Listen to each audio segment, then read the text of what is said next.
I never thought I'd be the guy writing some of the stuff I'm about to tell you, but here I am. My name's Mark, and I honestly feel like I'm living in some twisted nightmare. My wife, Emily, and I had been together for about 3 years before we decided to get married. It was supposed to be the happiest day of my life, or so I thought. We went on our honeymoon to the coast, a little beach town we'd both been dying to visit. Things started off perfect. Sunshine, the ocean, a lot of wine, and that stupid, giddy feeling of being newlyweds. I thought I'd found the one, the person I'd spend the rest of my life with. But something was off from the very beginning. Emily was acting weird, more distant than usual. She'd be short with me over little things, snapping at me for no good reason. I chalked it up to the stress of planning the wedding or maybe just being tired. Still, I couldn't shake this strange feeling that something was wrong, like I was missing some big, obvious sign that I just refused to see. It got worse when she suddenly started canceling plans for dinner or saying she needed alone time or to find herself. She'd disappear for hours, claiming she was just taking a walk or needed to clear her head. I figured maybe she was just overwhelmed, but I also caught her in a few little lies, small things. She'd say she was going to the spa, then I'd see her posting selfies with a guy I'd never seen before, and her explanation was just a friend, nothing serious. I remember asking her about it and she snapped at me, told me I was being paranoid, that I didn't trust her. Classic. Then came the night she left the hotel without telling me. I woke up in the middle of the night and she was gone. No note, no text, nothing. I found her phone on the nightstand, but it was locked. When I looked through her messages later, I saw a string of conversations, flirty, intimate, downright disgusting. She was sleeping with someone, I knew it. The worst part. It was her brother's best friend, Jason. Yeah, the guy she always said was just a friend. Turns out, they'd been hooking up behind my back for months. Probably even during our engagement. I was stunned. I felt like I'd been punched in the gut. How could she do this? How could she cheat on me with someone so close to her? It wasn't just some random affair. It felt like she was actively betraying her family, her friends, and me. The betrayal hit me so hard I couldn't even cry. I just sat there staring at her phone, reading those messages. They were so explicit, so full of desire, and the way she talked about him. I couldn't even recognize her anymore. I thought I knew her, but it was like I was talking to a stranger, someone who was capable of lying, cheating, and sneaking around during what was supposed to be the happiest time of my life. I wanted to confront her immediately. I was furious, hurt, confused, everything all at once. But part of me was also afraid, afraid of what I might say, afraid of losing her entirely. I kept staring at her phone, trying to process what I'd found, trying to figure out how someone I trusted so completely could turn into this stranger behind my back. I never expected my honeymoon to turn into the beginning of this nightmare, but here we are. After I found those messages, I knew I couldn't just sit there and do nothing. I needed to confront her, but I also knew that whatever I said or did would change everything. I wasn't planning on yelling or losing my temper, at least not right away. I just wanted to get her back and look her in the eyes and understand why she did this. But first, I needed to see her. I waited until morning, trying to calm myself down, but it was like holding back a storm. When she finally came back, she acted like nothing had happened. She looked tired.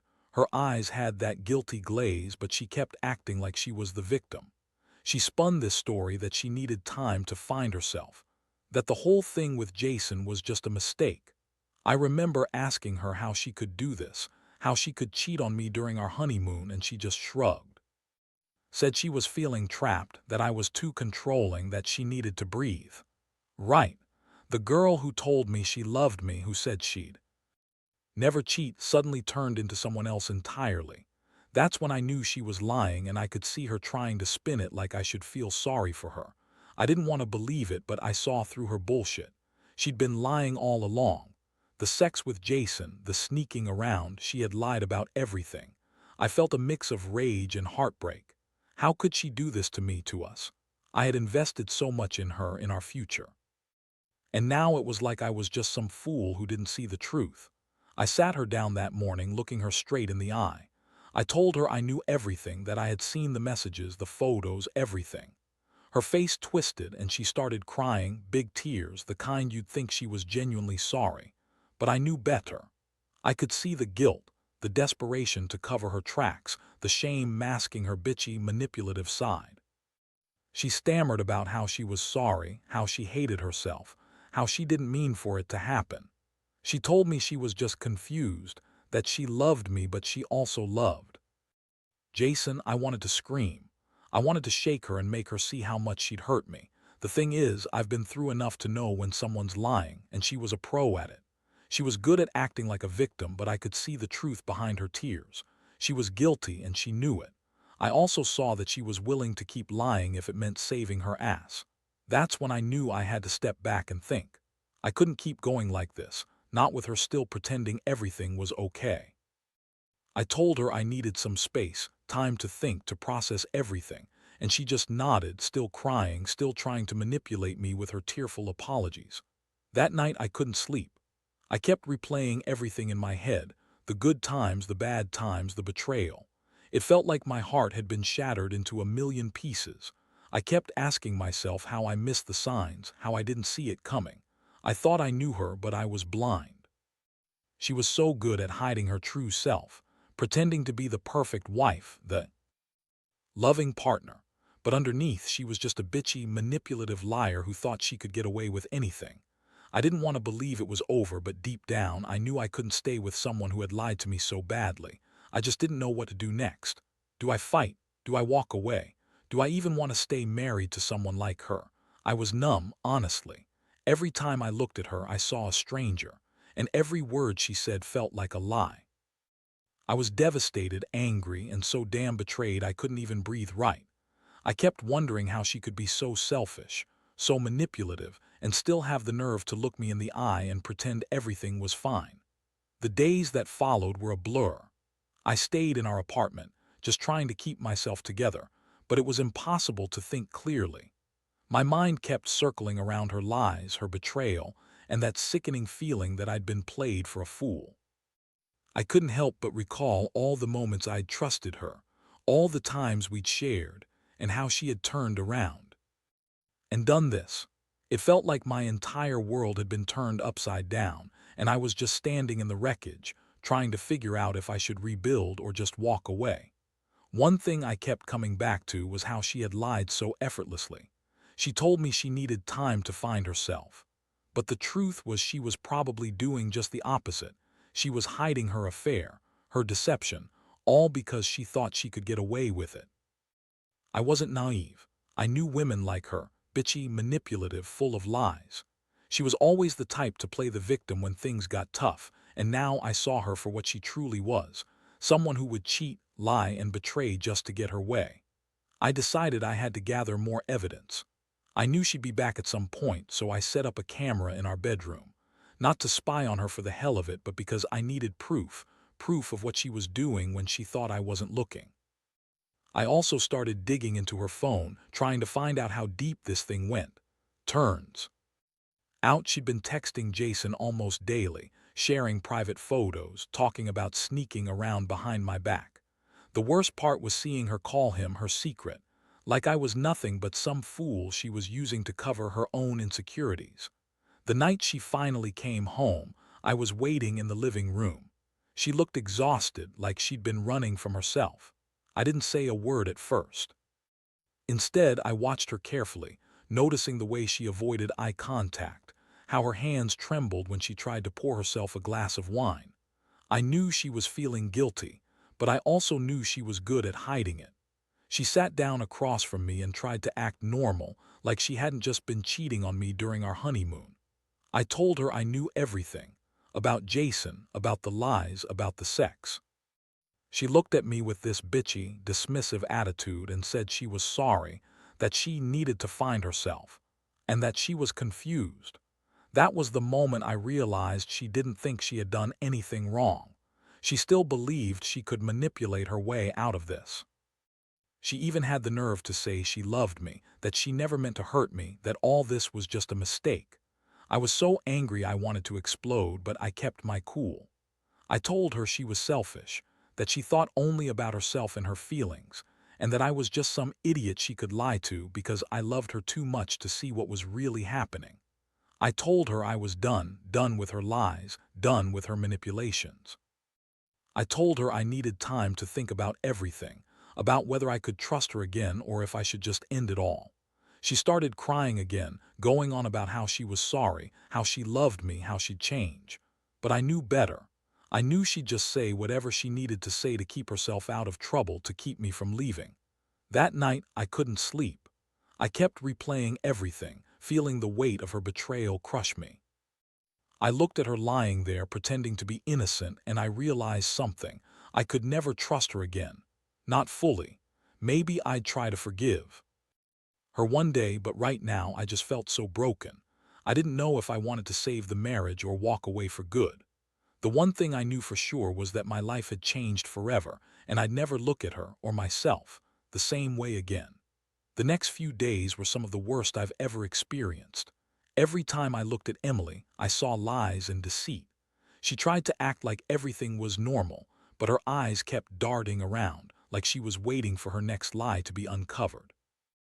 I'd catch her in little slips. Her excuses didn't add up, her tone was too defensive. It was obvious she was panicked, trying to pretend she was still the same woman I'd loved. But I knew better now. I saw through her. I decided I needed to take control of the situation, not just for myself, but for whatever respect I had left. I started making plans, calling a lawyer, looking into what it would take to get a divorce if that's where I was headed.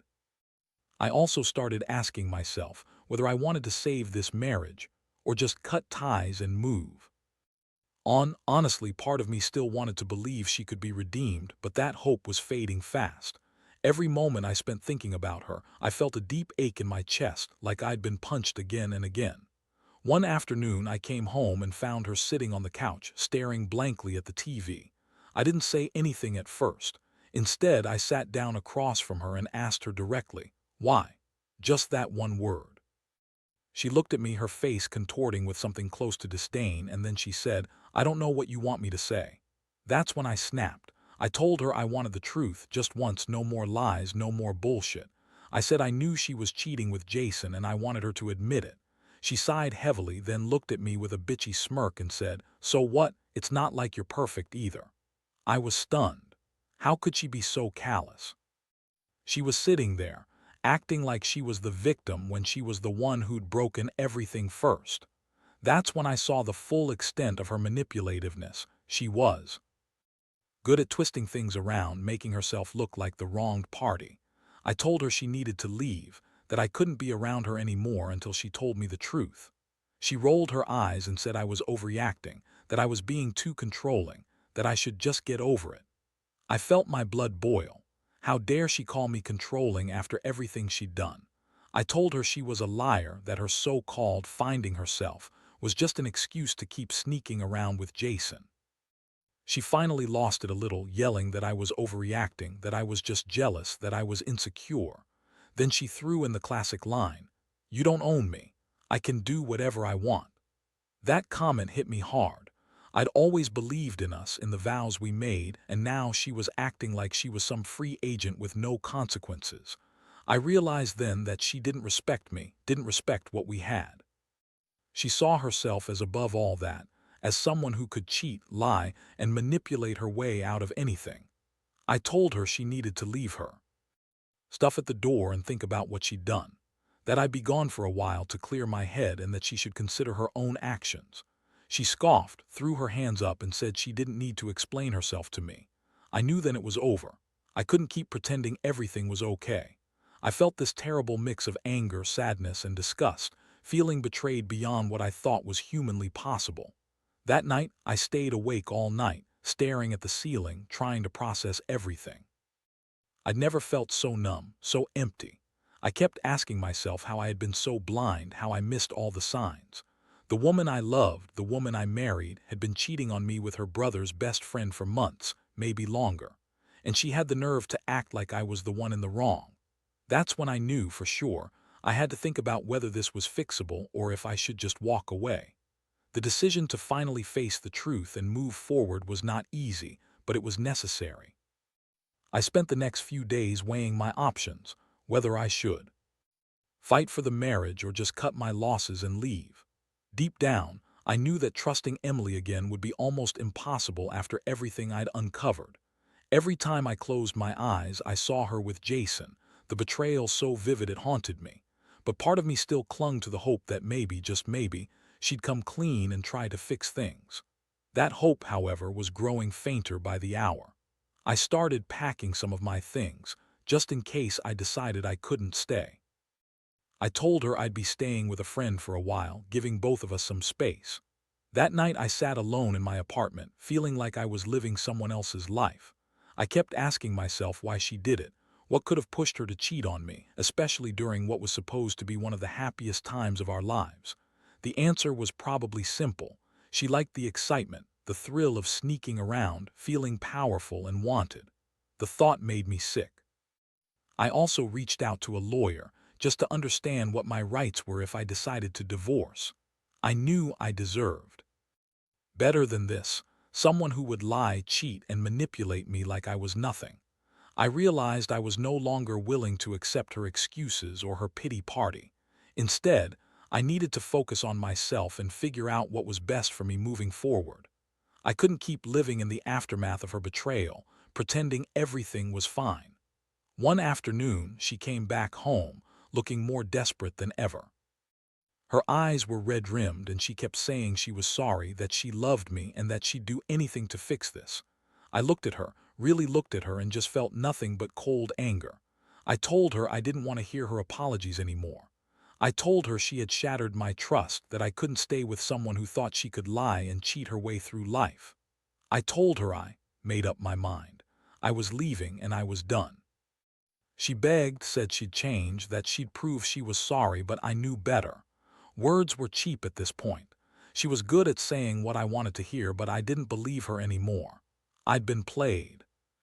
Enough. I had given her my trust, my love, my loyalty, and she threw it all away for some stupid affair. That's when I realized this wasn't just about the sex or the betrayal. It was about respect, something she had lost completely.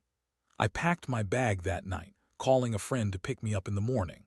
As I hugged her goodbye, I looked her straight in the eyes and told her that I'd never forget what she did, but that I was choosing myself over a lie.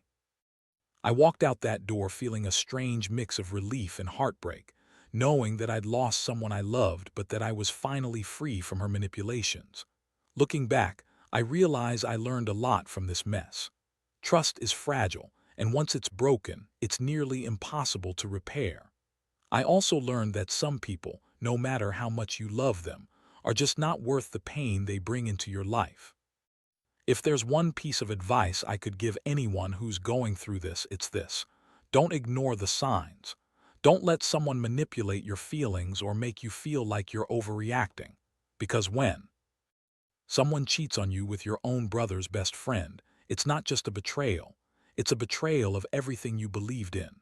And honestly, you deserve better. In the weeks that followed, I felt like I was slowly rebuilding myself. It's funny how life hits you so hard that it forces you to reevaluate everything. But ultimately, I realized I was better off without someone who could so easily throw away a marriage for a quick thrill. I cut contact with Emily completely. No calls, no texts, no social media. I needed that distance to heal, to get rid of the bitterness and the anger that threatened to consume me.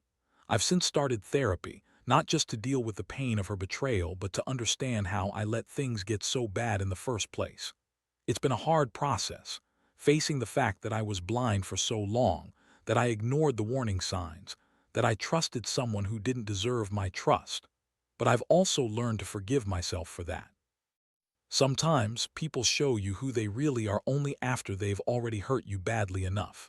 Looking back, I am grateful I found the strength to walk away when I did. I've come to accept that some betrayals cut so deep that they don't just heal overnight. It's a slow, painful process, but I'm getting there. I've started focusing on myself, my career, my friends, my passions, and honestly, I feel more alive now than I did in years. I wasn't in love with Emily anymore. I was just holding on to what we had, and that was a mistake. If there's one thing I want anyone reading this to understand, it's this. Never let anyone make you feel like you're crazy for feeling betrayed. Trust your gut. People will lie, cheat, and manipulate if they think they can get away with it. And when they do, you have two choices: fight for what's right or walk away and reclaim your life. I chose the latter, and honestly, I've never felt more free. So here I am telling my story. It's not a story of hope or redemption, at least not yet. It's a story of realization, of waking up to the fact that some betrayals are so deep they change you forever. But it's also a story of resilience. I'll move on from this. I'll find someone who respects me, who values honesty, and who wouldn't even think of cheating with my brother's best friend. Because I deserve that much. And so do you.